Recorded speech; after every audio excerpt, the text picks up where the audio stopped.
এক প্রকার স্পষ্ট হয়ে গেছে যে মহারাষ্ট্রের মুখ্যমন্ত্রী পদে দ্বিতীয়বার ফিরতে চলেছেন দেবেন্দ্র ফডনবিস। তাহলে একনাথ শিন্ডের কি হবে? তার ভবিষ্যৎই বা কি?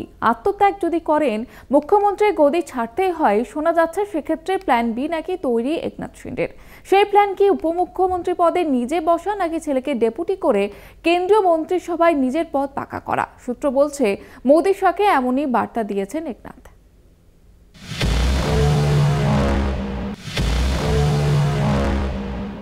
একনাথ শিন্ডে এখন মহারাষ্ট্রের কেয়ারটেকার শাসক।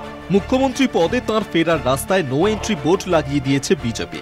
ইচ্ছের বিরুদ্ধে হলেও দেবেন্দ্র ফডনবিসের জন্য এবার কুর্সি ছেড়ে দিতে হবে শিন্ডেকে। বুধবার তাঁর গলায় ছিল অভিমানের সুর। তাহলে কি মুখ্যমন্ত্রী হবার ইচ্ছে ছেড়ে কুর্সির দৌড় থেকে একরকম সরেই গেলেন শিন্ডে? সেক্ষেত্রে কি সবকিছু চুপচাপ মেনে নেবেন মহারাষ্ট্রের সদ্য প্রাক্তন মুখ্যমন্ত্রী? ওই রাজ্যের রাজনৈতিক গতিবিধির নিয়মিত খবর রাখেন যারা, তাদের মতে এই ধাক্কা চুপচাপ মেনে নেওয়ার লোক একনাথ শিন্ডে নন।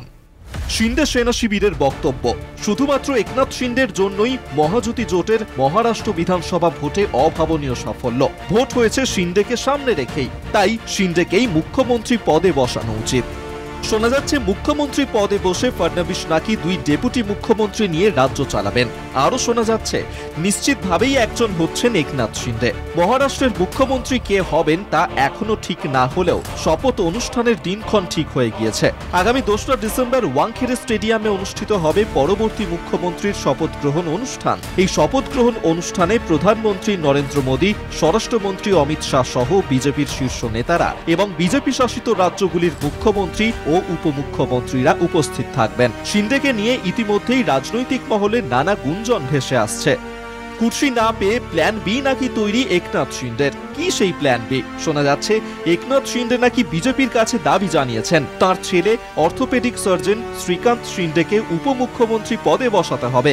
একই সঙ্গে উপমুখ্যমন্ত্রী হিসেবে ছেলের জন্য স্বরাষ্ট্র দফতরও চেয়েছেন। 37 বছরের শ্রীকান্ত শিন্ডে বর্তমানে লোকসভার সাংসদ। এদিকে কেন্দ্রীয় মন্ত্রী রামদাস আঠওয়ালের পরামর্শ, একনাথ শিন্ডের উচিত দিল্লির রাজনীতিতে ঢোকা। সেক্ষেত্রে ভালো কোনো মন্ত্রক তিনি পাবেনই। আঠওয়ালের এই পরামর্শও নাকি শিন্ডের প্ল্যান বির অন্তর্গত। সাংবাদিকদের মুখোমুখি হয়ে একনাথ শিন্ডে একরকম স্পষ্টই বলেছেন, বিজেপির হাইকমান্ড মহারাষ্ট্রে সরকার গঠন নিয়ে যা সিদ্ধান্ত নেবে তাতে তার সমর্থন থাকবে। তিনি নিজে কখনোই মুখ্যমন্ত্রী হবেন ভাবেননি।